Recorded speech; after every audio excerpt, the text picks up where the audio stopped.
Welcome back to the Draft Route episode 4. Four. Gone very quickly, actually. Having a lot of fun doing it. Um, Today we'll continue on with our divisional breakdowns of the draft. So we've got the NFC East today. Yep. We've sort of covered a few things prior to getting into the divisional stuff before, but there isn't too much except it wouldn't be a Draft Route podcast without Brandon Sorsby. Who gives a shit? And I'm sick of talking about him. I'm done. But there's been a bit of news come out between now and last week that the NFL's not running a supplementary draft this year, so he can't get through that way. And then he can't even play in Canada. Nah, even the Canadians said good stuff. Yeah. So he's not going back to college. So does he have any options? No is the short answer of it. The UFL, USFL, whatever it's called. Yeah. But they don't play till off season of NFL. So Yeah. he'd be playing in March. So no is the short answer of it. Like it's get ready, take your medicine and go get ready for the 2027 draft, which who knows? I literally have no idea what's going to happen with his draft stock. Like it's really interesting. the tape's there right now. Like that's it. That's all the tape. It's it's there. It's not going to change. There's no more to be added to it. So for me, I think if I was him, he just tries to get on every draft roster in terms of like East West Shrine Bowl games, Senior Bowl games, whatever games he can get on in that draft process, get on them and just play. Someone might get a steal next year. So we'll wait for hopefully next year to be talking about him again. But I think because he's been pretty much shut out of everywhere that we can put the kibosh on Salisbury for a year. And I think knowing the NFL, the best thing for him is to actually just take his medicine. He will get more respect from the NFL if he just says, okay, fine. Then like there's reports out there that he wants to take the NFL to court, whether I agree or not that the NFL actually has. I think a court would probably turn it over. Like the NFL actually has nothing to stand on. The only qualifications for supplementary draft is, are you eligible for college? No. Did you apply at the right time? Yes. And then can he not go as an undrafted free agent because he didn't nominate for the draft? Correct. Well, there you go. So Brandon, however you say your stupid name, we'll see you next year. Take your medicine. Let's get into some blokes that did get drafted. Yep. So we're starting, with the NFC East, which is a pretty jam-packed division. Oh, yeah. A fun one. So we'll start off with the Giants taking Arvell Reese in the first round, who was our number one across two positions, which is pretty rare, linebacker and edge as well. Bit of an alien. There's a few aliens in this draft. Let's call this alien number one. Yeah, all right, alien number one. There's an alien number two coming up later. A Is. couple of aliens, maybe. So do you want to break down that pick and break down him and what you think? Yeah. This is just a really good football player. He's made in that hybrid mix that we've seen a little bit now. Obviously, we had Abdel Carter last year. He probably had more reps, Abdel Carter did, at edge. There's probably less to see in the Arvell Reese tape at the moment. It's a lot of projection. But, like, to be completely honest, like, as an off-ball linebacker, as we said, he was our number one, even above Sonny Styles. And that has nothing to do with Sonny Styles because he's an unbelievable football player. But this guy, I said to you during the draft process, I think if you take him, at worst, you're getting Demario Davis. At best, you're getting Micah Parsons. Yeah, it's wild. Right. So right now, let's just go with some pros right now, right? The explosiveness and athleticism is elite. It's ridiculous. It's what do you run? A 4.46 in the 40-yard dash. The man's 6'4" and 245 pounds. Like, that's lightning. Yeah, it's insane. Like, he's an unbelievably good blitzer. Like, coming downhill right now, and that's why I said more Demario Davis than kind of somebody like Fred Warner. Right now, coming downhill, he's unbelievable. Whether that's blitzing, as a quarterback spy, just as a general linebacker, he's just a really good footballer right now. He's got decent coverage instincts as well. Like, he knows what's going on behind him. As an edge rusher, he's explosive off the line. The bend is not elite yet, but his profile tells me that he'll get there. The speed to power is unbelievable. The way he's able to get off the ball and then just push blokes around is like, if you watched it, you'd think he was 6'5", 280. Like there's so much power in his profile. And that's why the upside is so big as rusher off the edge. Kind of some negatives at the moment. Like, as I said, the pass rush technique and skills need development, and they will get development. Like, the advantage of, and New York have already said it, he's going to start at off-ball linebacker for them. He'll play will linebacker, especially on first and second down, and then I think they'll free him up in disguises and he'll rush. Kind of similar to what the Cowboys did with Micah. Let him be one thing and just slowly develop the other traits. Look, at the moment, he's more of a defensive weapon than he is maybe a traditional player in terms of his position, but if that's your con, then whatever. Well, they did well to get him where they got him, because it was sort of that. I remember when you were doing our mock, you're looking at either him or Bailey at second. So, yeah, Giants have done well to get him there. I don't think they thought he was going to be there. No. I truly believe to this day that they'd keyed in on taking either Sonny Styles or Jordan Tyson. I do believe that they were the two picks. And then they went, Arvell Reese is here. Yeah, we have to take him. We can't not take him at this point. And now the fact that they can deploy like a package that has Abdel Carter, Kayvon Thibodeau, and now Arvell Reese all on the field at the same time. I hope your linemen are bloody agile. Yeah. Because it's a lot of speed to go. But yeah, that's alien number one. Like, he's a freak. I loved him. It was fun tape to watch. Like, it was just fun. And another guy that shows that how much development you can make in a year. I don't think people thought he was going to be a top 10 pick on day one. And then all of a sudden it just developed. There was off ball. There's on the ball reps. Like, just a really great football and I player. think just those physical traits too are wild. They're unbelievable. Yeah. Like, you just watch him and you're like, this guy.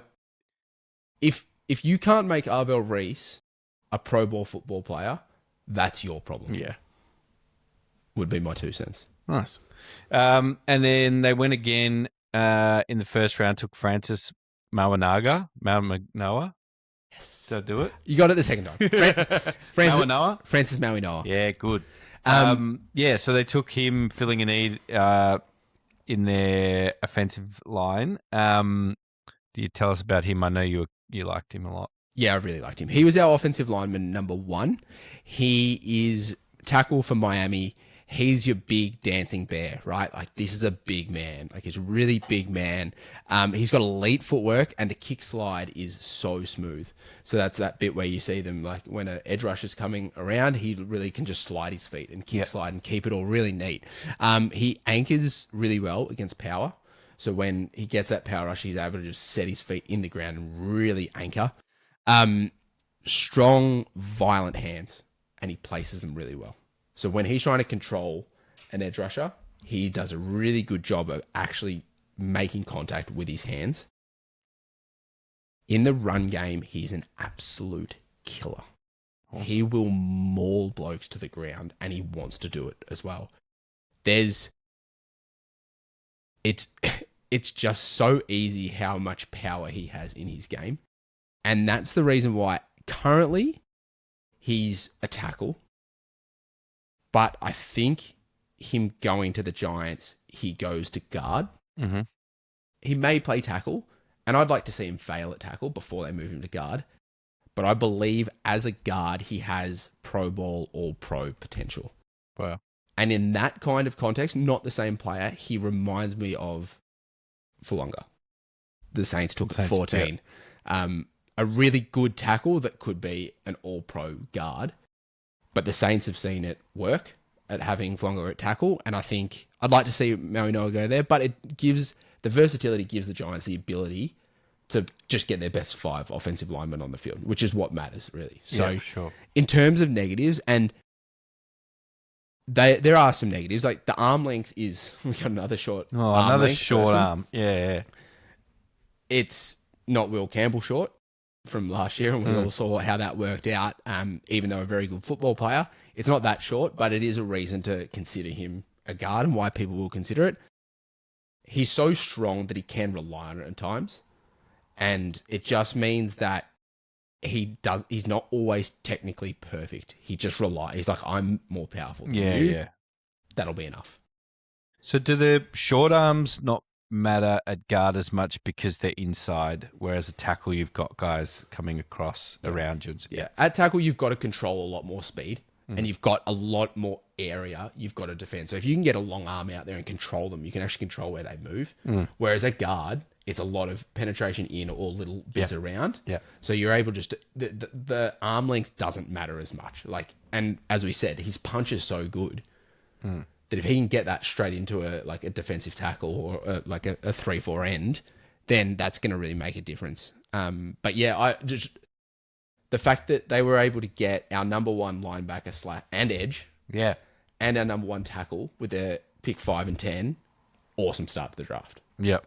And then the second round they got, I'm pretty sure Colton Hood was one of our favourites, wasn't he? Yeah. Yeah, he was high up on our board. They got him at round 2, the corner out of Tennessee. Tell us a bit about him. So Colton Hood we were probably higher on him on our board than others. In terms of, I think a lot of people probably would have had him maybe as their third or fourth corner, but we had him as like a top 20 talent. So even though the rankings are probably similar to other people, he was higher on our board than a lot of people would have seen. Really technically sound in press man and really, really patient off the line. So he allows those kind of the wide receivers to not dictate, but he sees what they're doing and then he's able to manipulate. He's got the fluid hips that we talk about with excellent change of direction. If you don't have those, you can't be patient. Yeah, I learned about fluid hips last week. You did. He's another one of these guys that's sticky in man and is really good in man coverage. So naturally, they're kind of guys I like that I think all the listeners are starting to get that idea of what I like in players. But he's really good in zone as well. So he does have the versatility to play both. And I think there was teams at the back end of the first that he would have fit perfectly with that we've talked about before. He's got the size and he's got the length. Now, the negatives on why people probably don't love him as much as I did, because the highs were so high for me in man and in zone, but he doesn't have true elite speed, and we've talked about this before. He doesn't have that elite number one speed, but he's got good enough speed. He can be a little bit grabby at times, which is obviously going to draw a flag more often, but I don't think it's grabby because it's panic. I think it's grabby because it's a little bit of a technique learning skill. Okay. So I believe that can be developed out of his game quite easily, because when he grabs, he actually doesn't need to grab. Yeah, it's like just a natural reaction. He's out of position or he's being burnt. Yeah, that's exactly right. In zone, he's got pretty good hands, but he can bite because he wants to take the ball away. So that's an eye discipline thing, and I just think it's more coaching. But where they got him in the second round for us on our board is a steal. And him across from Adebo, he's not going to be asked to be number one corner straight up. He's going to fit their defense really, really well. Nice.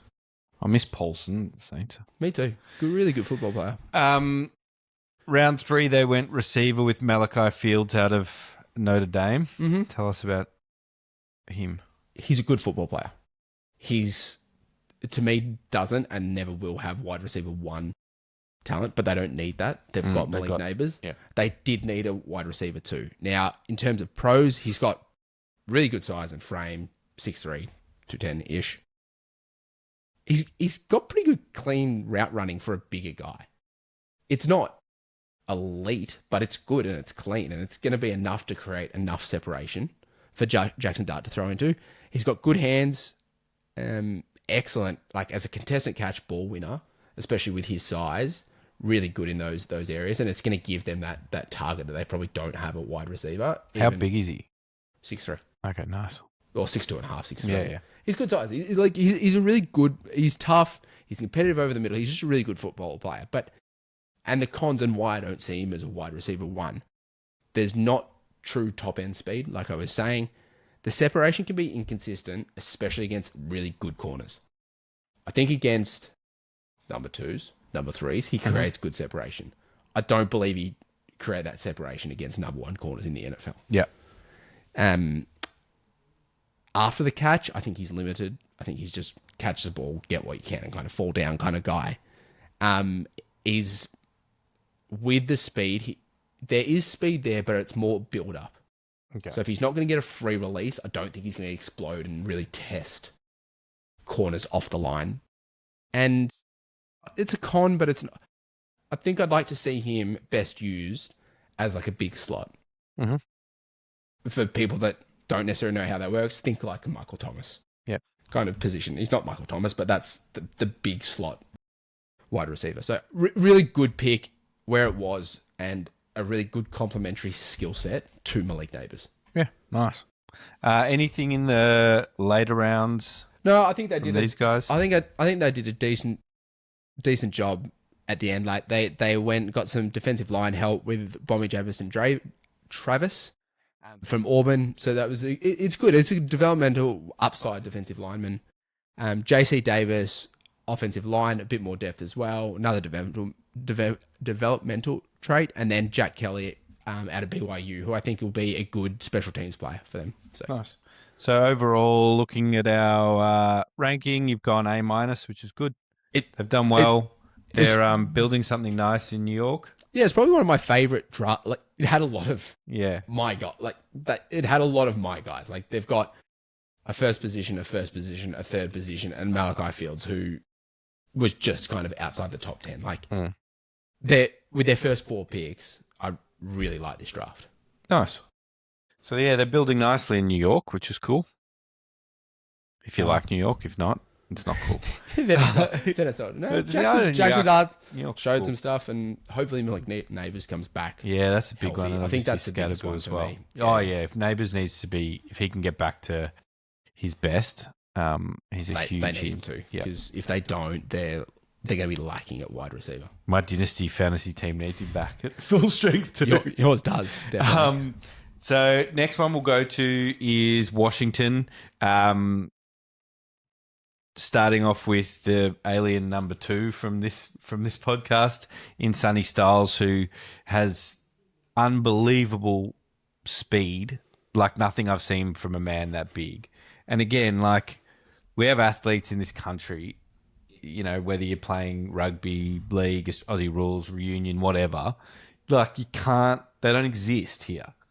Like they're big, they're faster than our fastest blokes, and they're not 5'7", you know. So tell us about alien number 2 in Sonny Styles, also out of Ohio State, that went to Washington with their first pick. You said it correctly. I don't think unless you go and watch this man run will you truly understand the physical, athletic freak he is. Yeah, I watched a 40, it was vision of like him and like Bijan and like these other running backs. Yeah.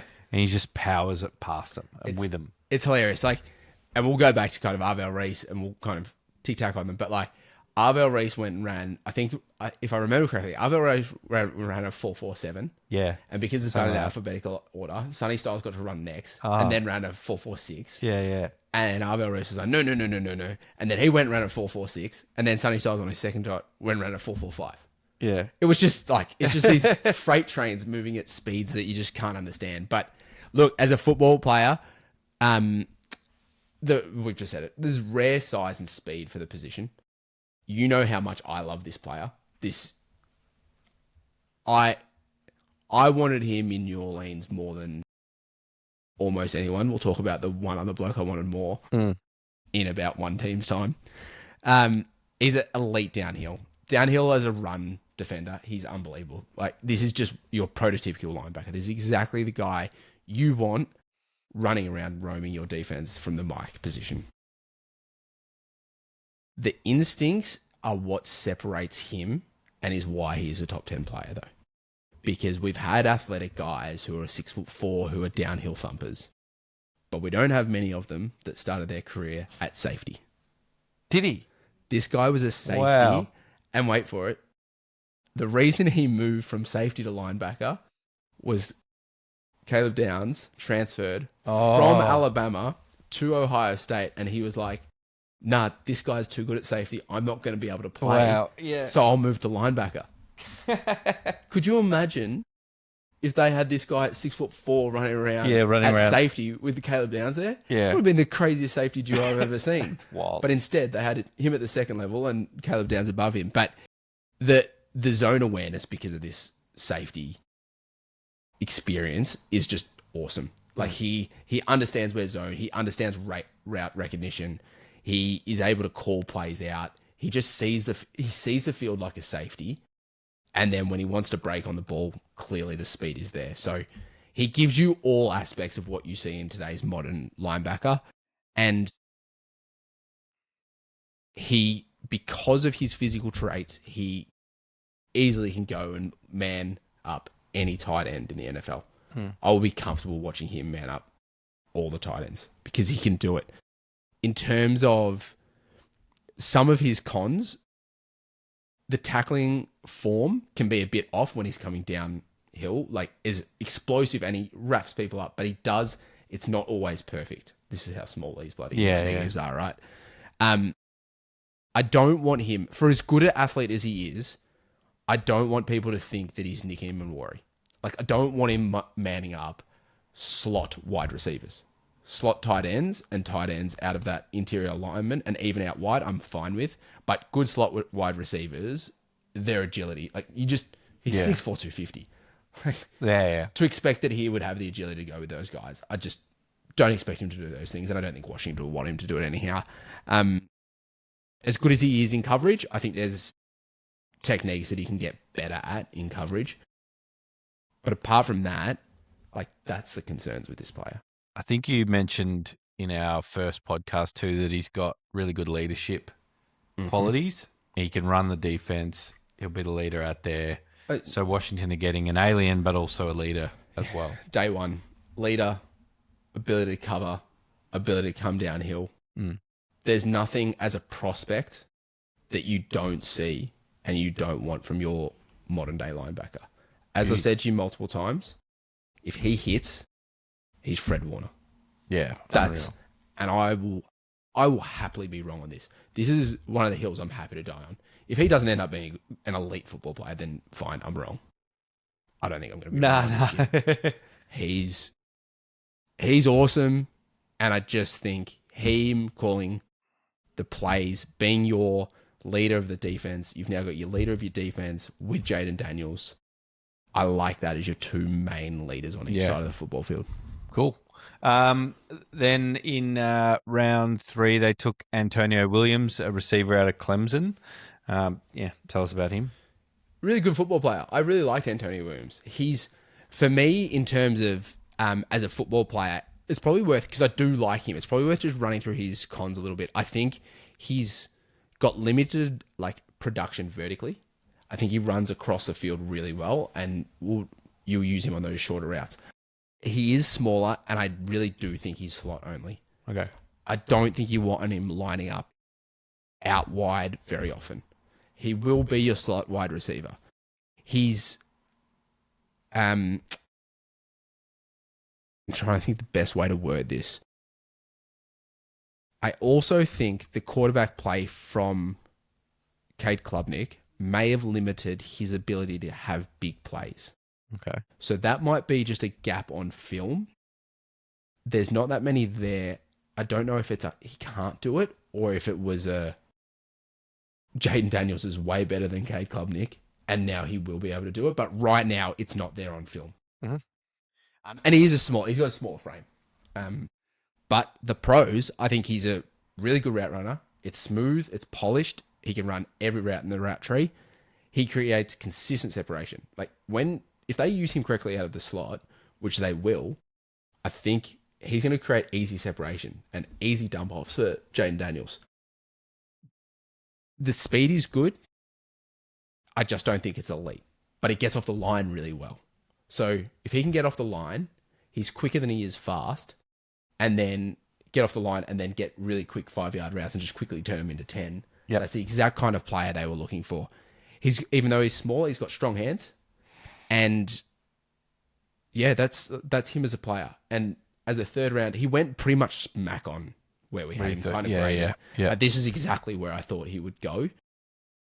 Washington, what I really liked about this is I've talked to you about how do you lay out the 2 first picks. Yeah. How do they work as a combination?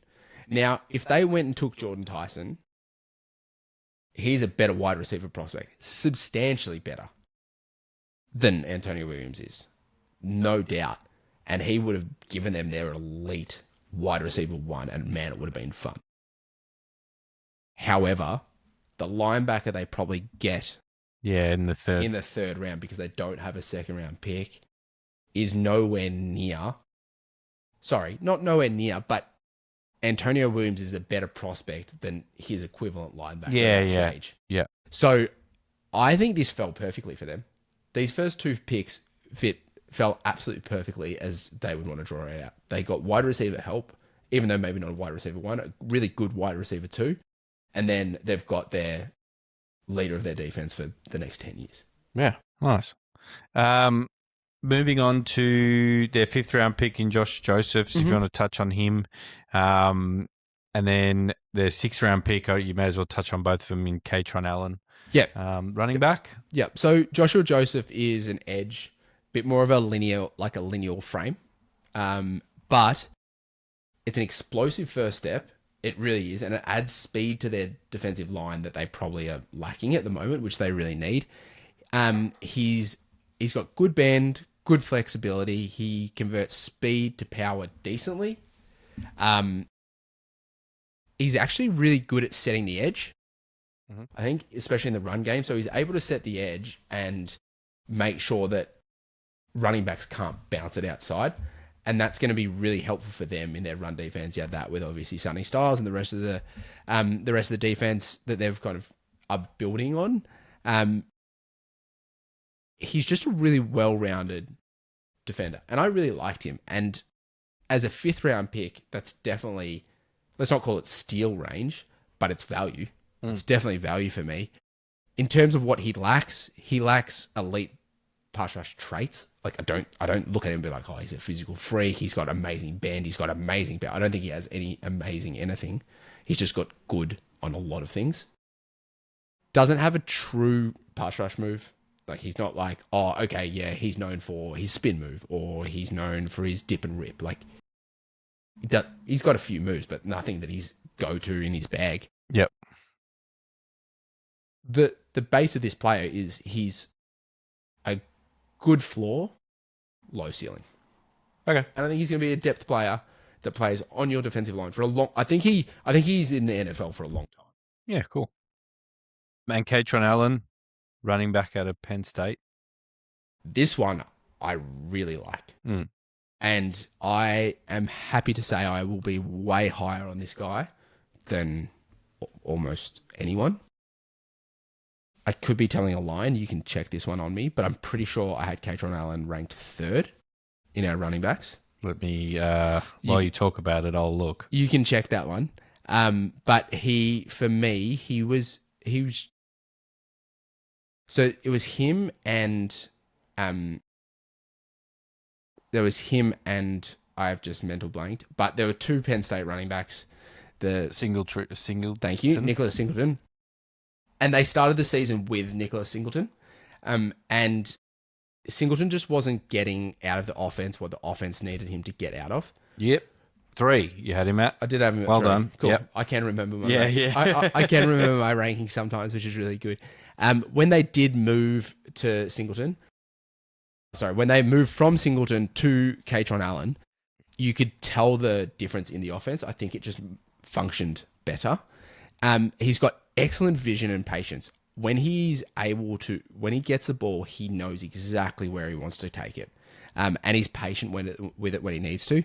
He's another one of these, and there's a few of them in this draft, that's that one-cut explosive runner. He's not fast, don't get me wrong. He's not going to run away for 60, but his first 10 yards is quite explosive. He's powerful through contact. I don't think there's many players that are going to take him down on first contact and in the tackle. He runs effectively inside and outside. I think he was going to fit most schemes. He's going to be able to run, as I said, inside, outside, both at work. He's a better athlete than I expected. His nickname is Fat Man. Like, it's maybe the best nickname in all of football. Yeah. And, like, I hadn't watched him. I knew his nickname. And then I went and watched it, and I was like, I don't get it. But then I found out later the nickname is from his childhood, not from... Yeah. He's not a fat man now. He's actually in amazing speed. But in terms of the cons, like, there's it lacks elite breakaway speed.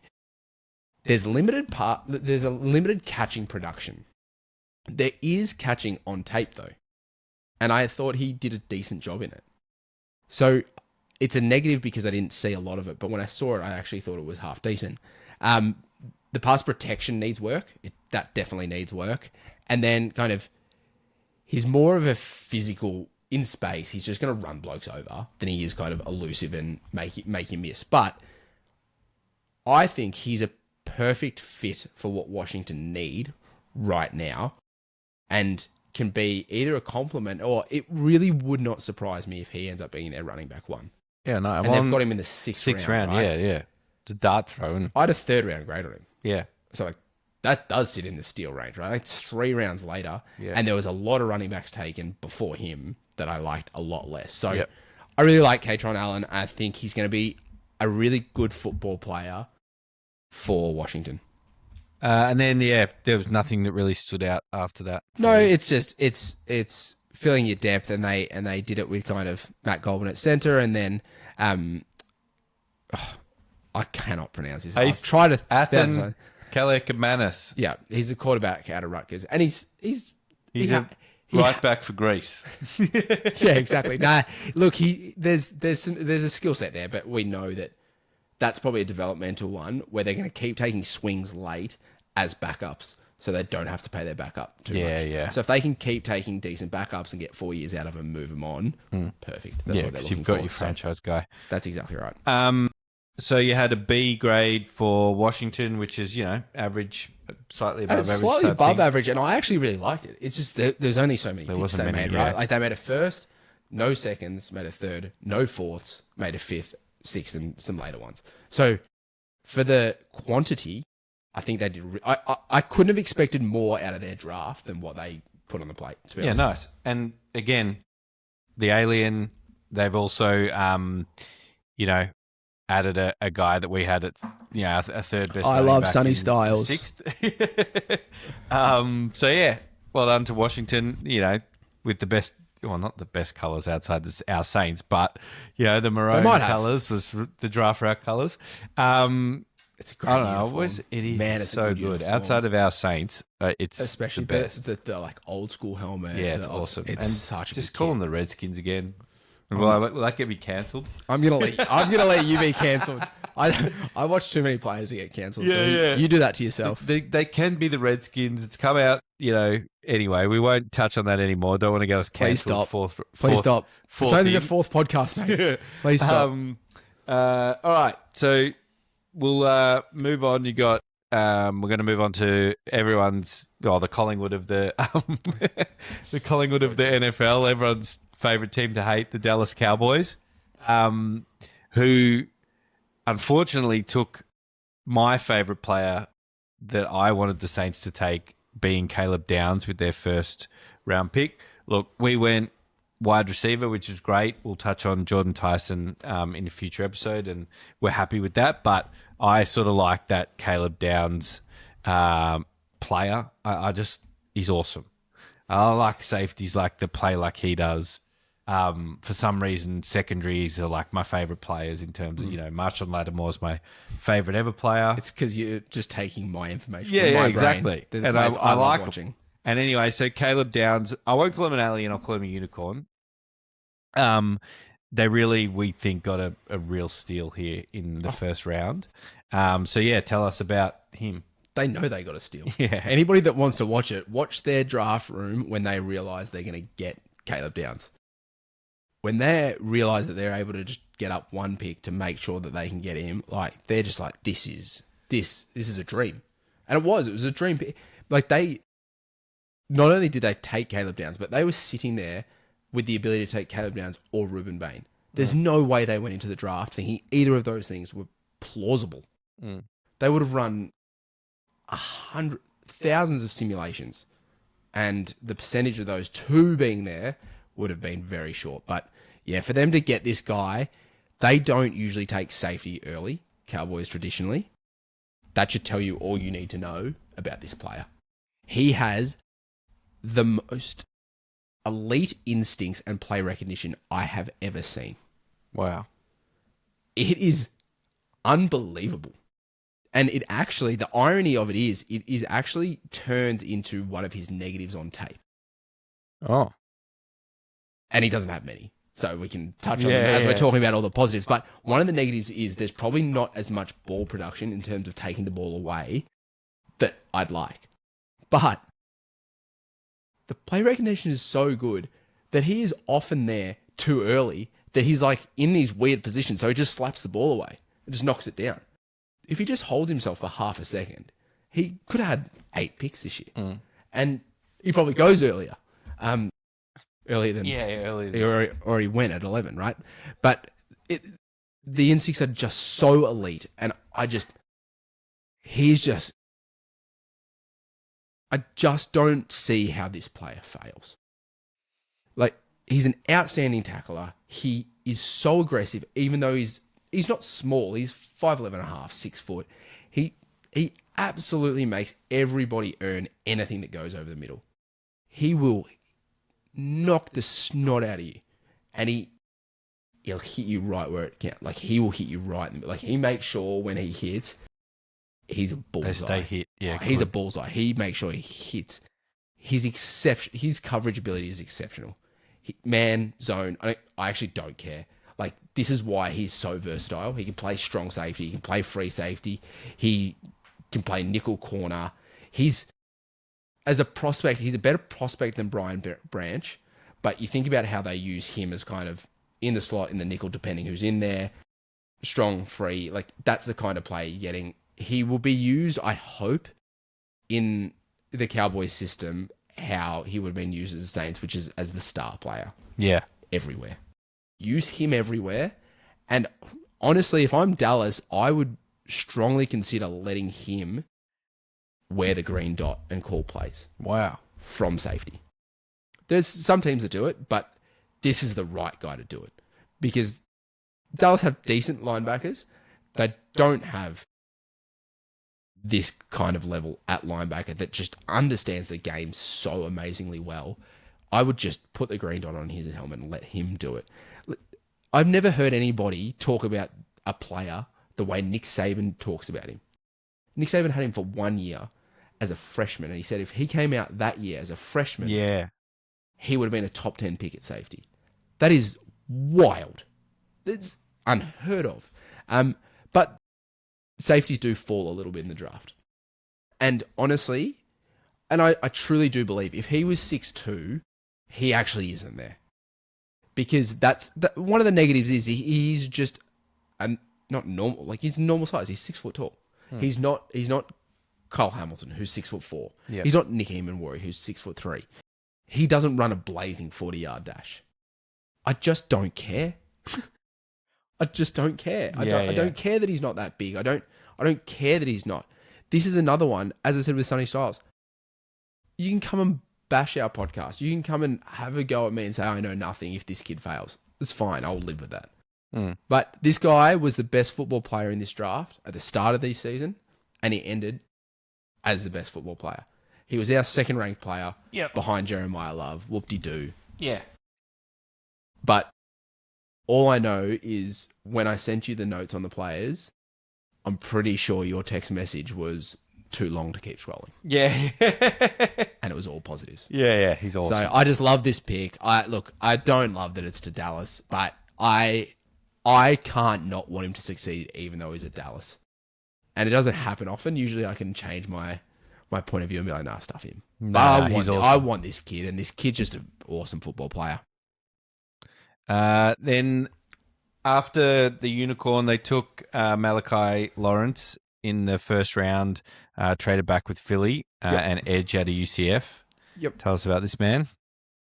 This man, another one of a bit of those late risers. I think when draft night happened, I think there was probably a few people being like, oh, look, they've reached. I think if we went another 3 weeks, everyone realizes that that's where this kid was going. He has an elite first step compared to everyone. I forget exactly who it was in NFL media, but there's people that have had him ranked as the number 1 edge in this draft. Really? Yep. Wow. Not many, but I know for a fact one did. It's an elite first step. The bend and speed off the edge is undeniable. Like, it's just, he played at UCF, which is, it's not a small school, but it's not well known everywhere. He's got, for a guy who came on kind of late, and to be fair, I got him not late, but probably a couple months out where I could have got him earlier. The toolbox from a pass rushing point of view is really good. I think he's got a lot of different moves that he can go to and go and win. He's relentless, man. Like, if he doesn't get it you the first time, he'll get you the second time. If he doesn't get you the second time, third time. Like, he just keeps going. And he must be a nightmare for tackles because they're just like, I'm not going to get a break.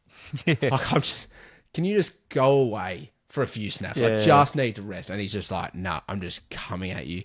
And that comes down to as well, like, once he gets around the edge, he closes the gap from tackle to quarterback in a split second. It's just awesome. In terms of like the cons and why he probably wasn't even higher, he does need to add some functional strength. He's not small, he's not tiny, but in terms of actual strength, he needs to just add a bit of functional strength, especially in the run game.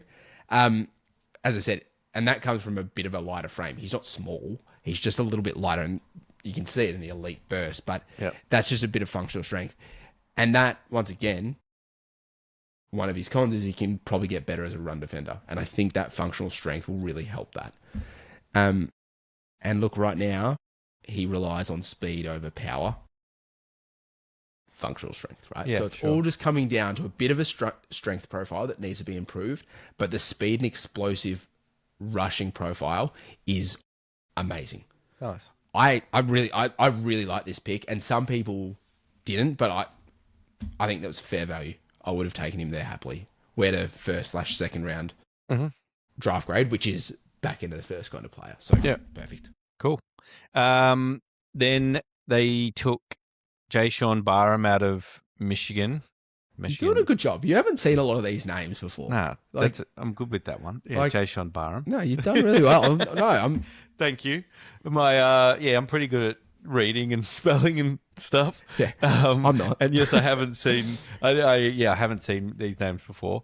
You've probably seen the first 2 rounds where, like, you've probably seen the top 80 to 100, but you wouldn't. Yeah, like normal people, and then they get to your level. Are you calling me not normal? Yes, in a good way. Yeah, okay, that's fine. So old Jay-Sean went in the third round. Talk about him. Yeah, so he was at Maryland, went to Michigan. He's an inside linebacker hybrid converted to edge a little bit as well, right? He's, as I said, hybrid player. He's excellent coming downhill in both kind of as a rusher and just as a blitzer. Like, I think when he gets to just go downhill, there's a lot of explosiveness, a lot of speed, and he hits hard. And like, I really like him coming from that position.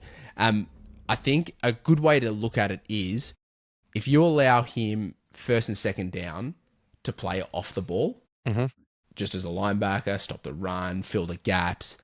Coverage is okay, it can get better.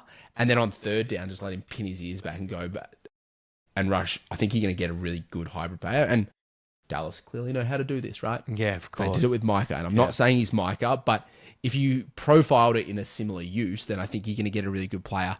And when he gets off the ball as a rusher, not that there's heaps of reps there, it's quick. Like, he gets off the line really quick. And at the moment, it's lacking pass rush moves, but that can all be taught, right? And then he's got reps, as I was saying before. He's got reps in coverage. I don't think his zone feel is great.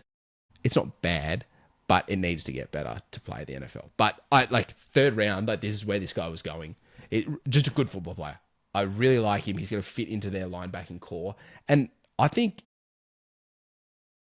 the Cowboys will be able to use him how they want to. If they think they need a bit of edge help on third down, then use him. Apart from that, I think he could be a decent linebacker. So third round value, good player. Nice. And then a couple of picks they had a few picks they had in the fourth round. Drew Shelton out of Penn State, offensive lineman. Yep. So, look, he's a really good mover in space. He's got a lot of good traits, and he was the guy that took over from Olu Fashanu at Penn State, who went in the first round to the Jets last year. Mm-hmm. He looks like he should be an elite tackle. And he's got a lot of really good traits, but he's definitely developmental. I don't think he ever got to where people thought he could get to.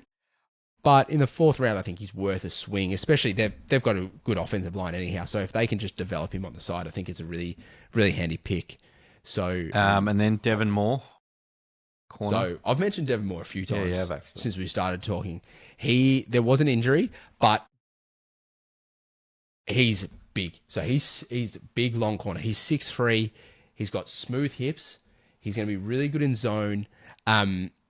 He's strong in man, strong in zone. He's got decent speed, but the long speed is probably not there. He's got a really willingness to defend the run. The upside is definitely there. Like, this is a really good fluid athlete at 6'3" who can cover in man. Nice. Like, you're taking that swing in the fourth round. Yep. And he gets to sit opposite a guy I loved last year in Siobhan Revell. Yep. Yeah, you can remember. I do remember him. Yeah, you would remember because I'm yelling at the bloody TV screen being like, Saints, take him. Yeah.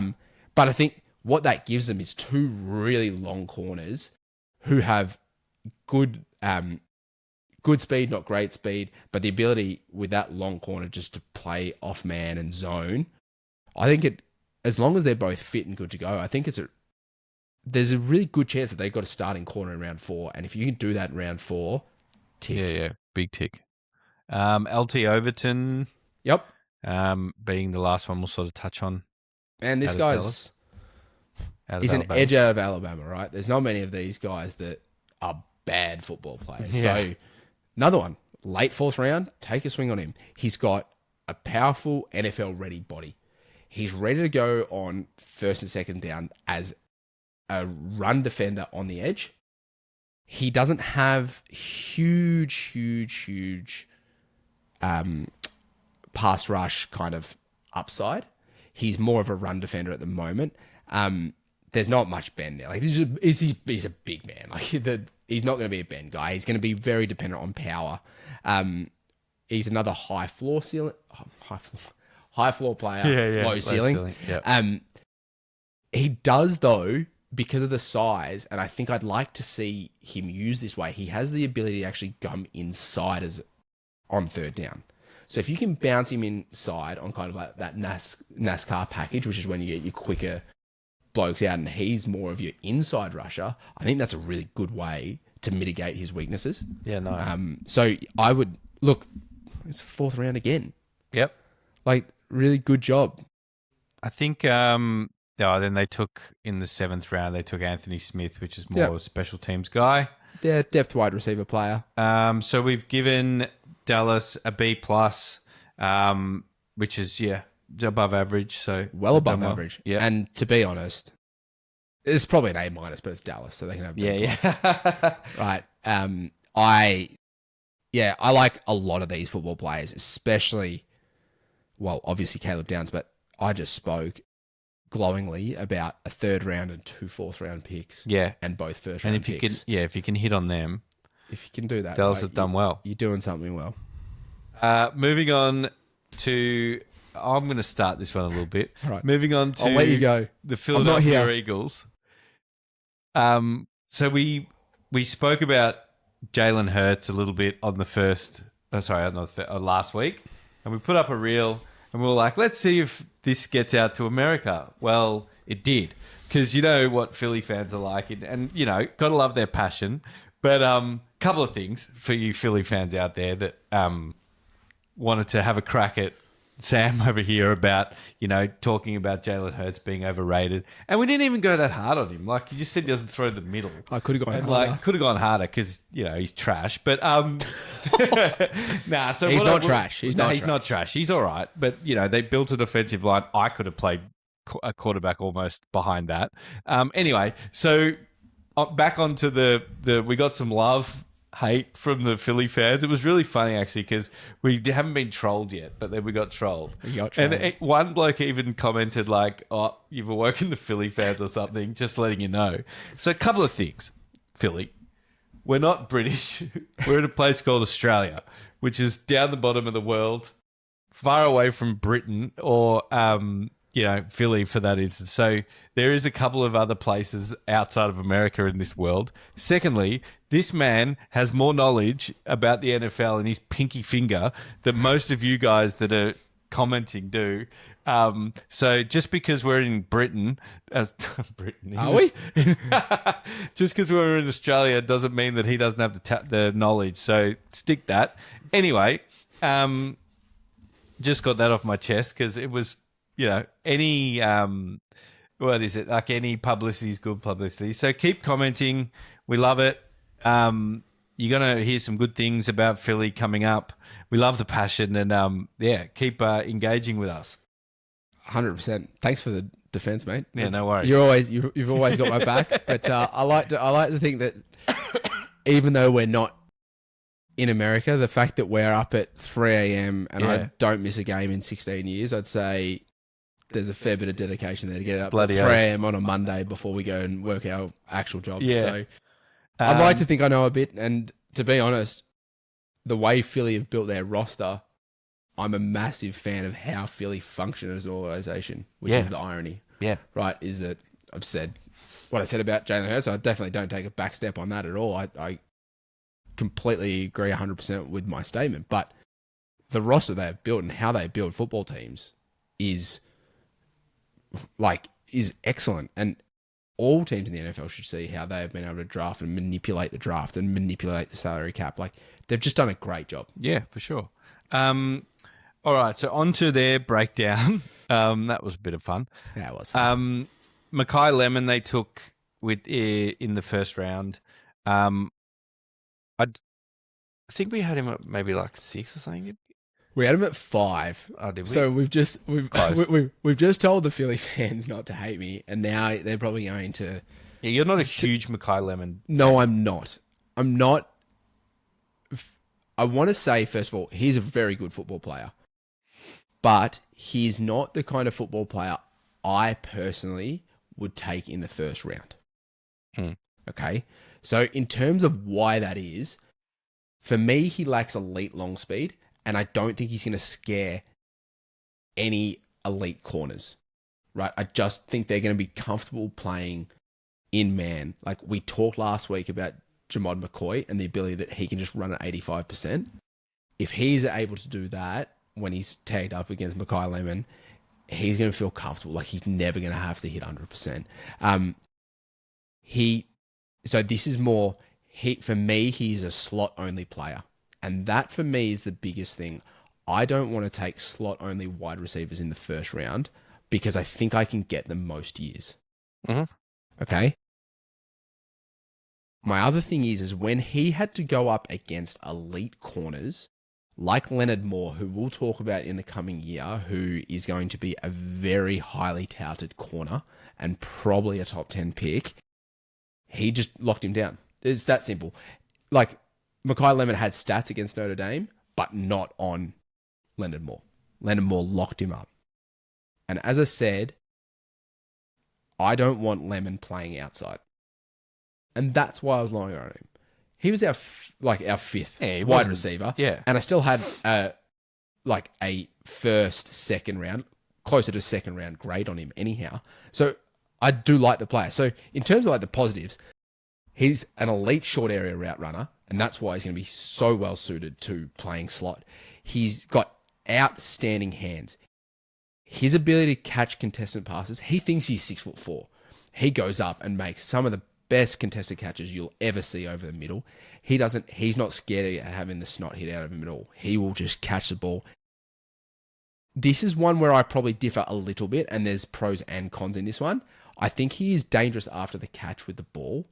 It's more like a running back, though. I think he's like a little bowling ball that just wants to bounce off guys and keep going. But I don't think he's got this elite make you miss in the open field, which some people saw. I just didn't see it on film.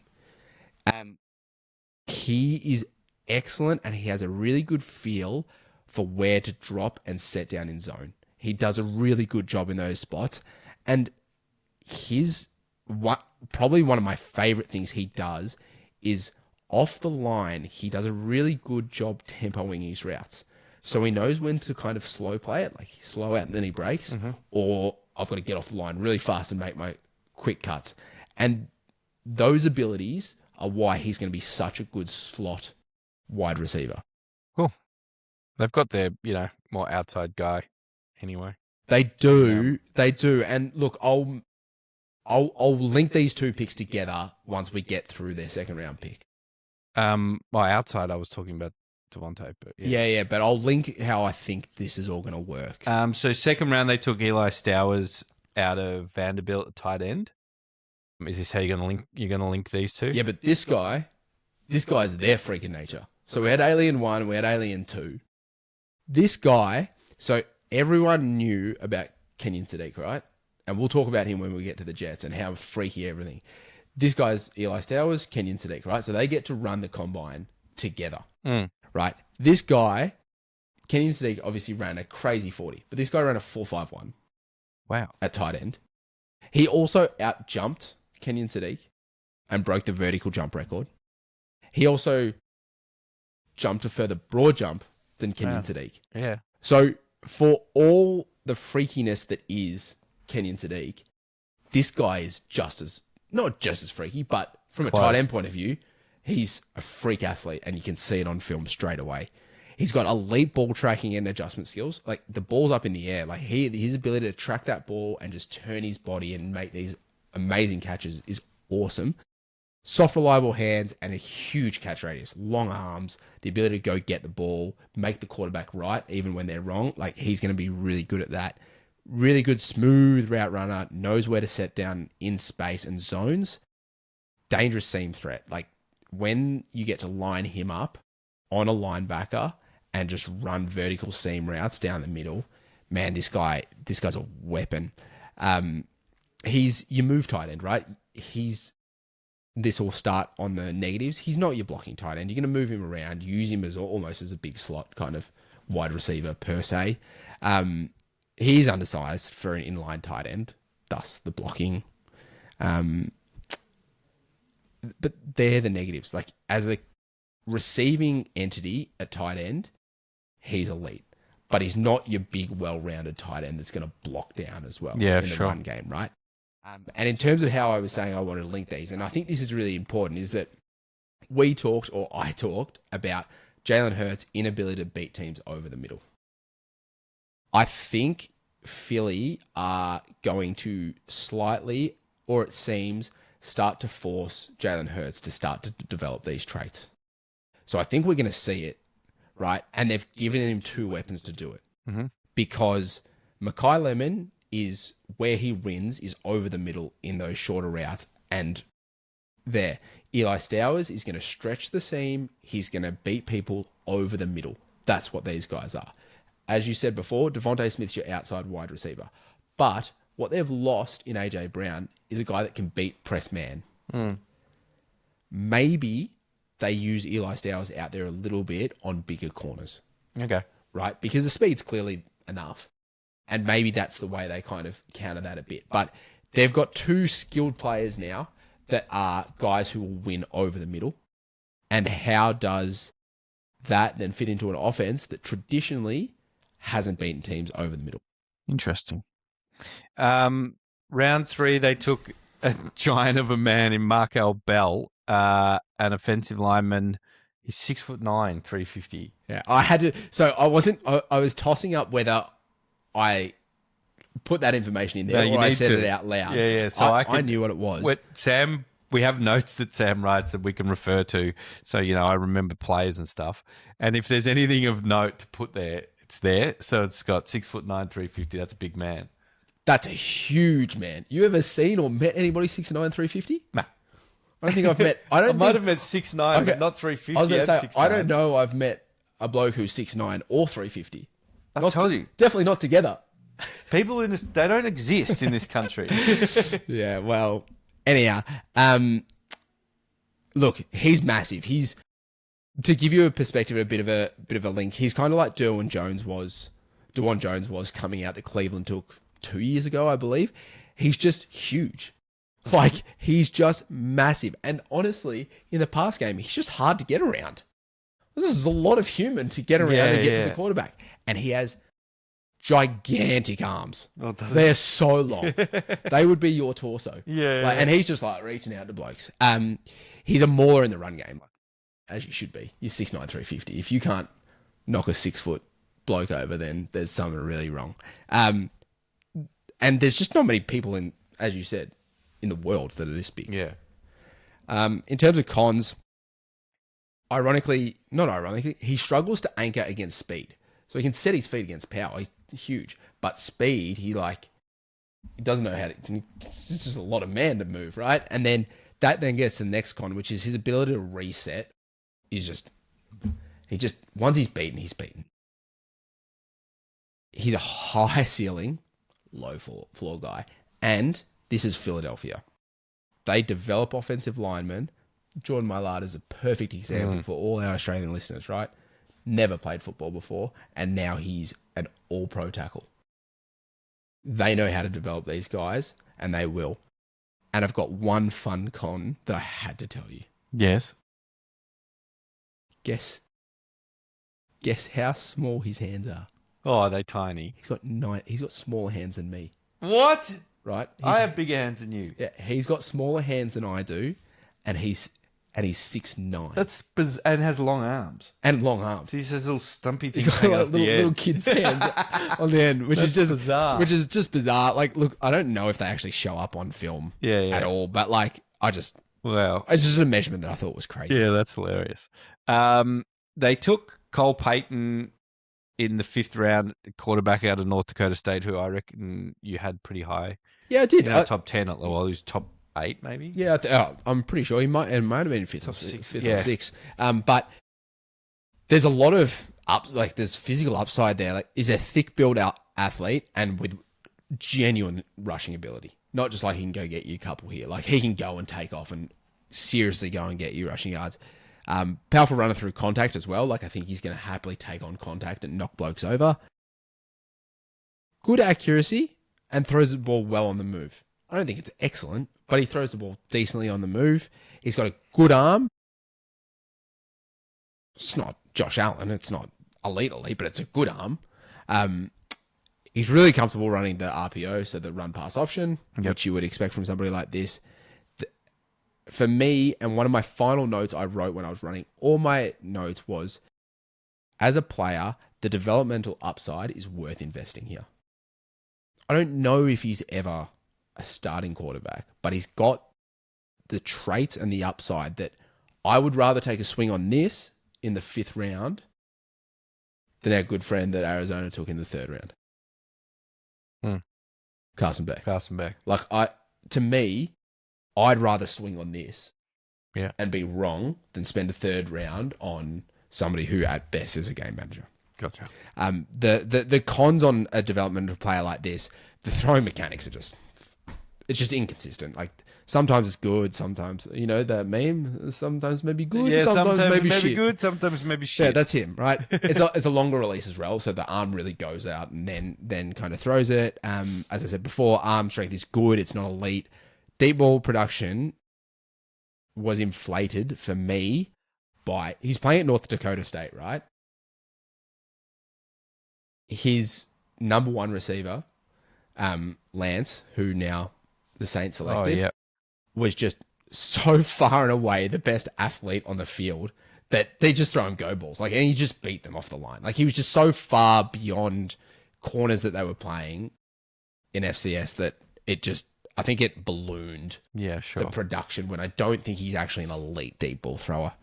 But that, as I said, Cool. 5th round, you've already got Jalen Hurts. He's in that mold. Yeah. Great, develop, and maybe he's a long-term backup for them. Yeah. As a very similar skill set to what Jalen Hurts has. Nice. I think last one to touch on, you spoke about how they developed Jordan Mailata into a all-pro tackle. There is a bloke out of Nigeria called UR Bernard who was is like he's carved out of stone, 6'4", shredded. Mate, he's 4'6", 310 pounds and he's 6% body fat. Yeah. I don't even know what that is. As you said, he ran a 4'6" at 306 pounds. I don't even know what that even looks like in a human, to be honest. They're taking a guy who is just a physical specimen and freak who's never played football. He's done 10 weeks of the international program where they teach him a little bit of football, teach him how to do combine drills, and said, you know what? He's so physically gifted that we'll even use a draft pick. They don't even use him as an undrafted free agent. They just took him as a draft pick. So, yeah. Cool story. It is a really cool story. And it also, because it's the international pathway, it doesn't take a roster spot either. Okay. They sit on a different roster. So, not on a different roster, but on a different roster position. So, look, really worth a crack there. So overall, Philly got a B. Average draft for them. I think we were saying B minus is probably average, so it's a bit above average. And I think there'd be other draft pundits that probably give it a higher grade because they were higher on Mekhi Lemon. Like there's a lot of things you'll read where he's was the number 1 wide receiver, number 2. There's probably not a lot of people that had him lower than number 3 and lowest number 4. Yeah, as I said, our 4 above him, I believe, all had wide receiver 1 traits, but more importantly, all could play outside. Yeah, cool. I reckon we've sort of covered everything now for the week. Been another good week, job, didn't it? That's a fun one. NFC East was fun. It was actually such a good group of players, and they all did a good job. Like the fact that Philly was lowest there with a B, and a lot of people will probably even give it higher than that. Like just a bunch of our players. Like these are kind of the guys I like to watch. A lot of these. Beauty. It's been another fun week. The hour flies by. Always. Enjoy the rest of your week. To everyone out there, if you're listening or watching this, at the Draft Route on Instagram, TikTok, YouTube, Spotify is where you can listen to this. Was that everything? TikTok? That's everything. I got TikTok. You've nailed all 4. Yeah. No, you've done a good job. Next week, we'll get into the AFC East. We will. Enjoy the rest of your week, everyone. Our producer, Jack, has come in to say wrap it up, so we will. Good to see you again, great man. As always, it's a pleasure. Yeah, we'll see you guys soon. See you guys soon. Be safe. Bye, guys. Bye.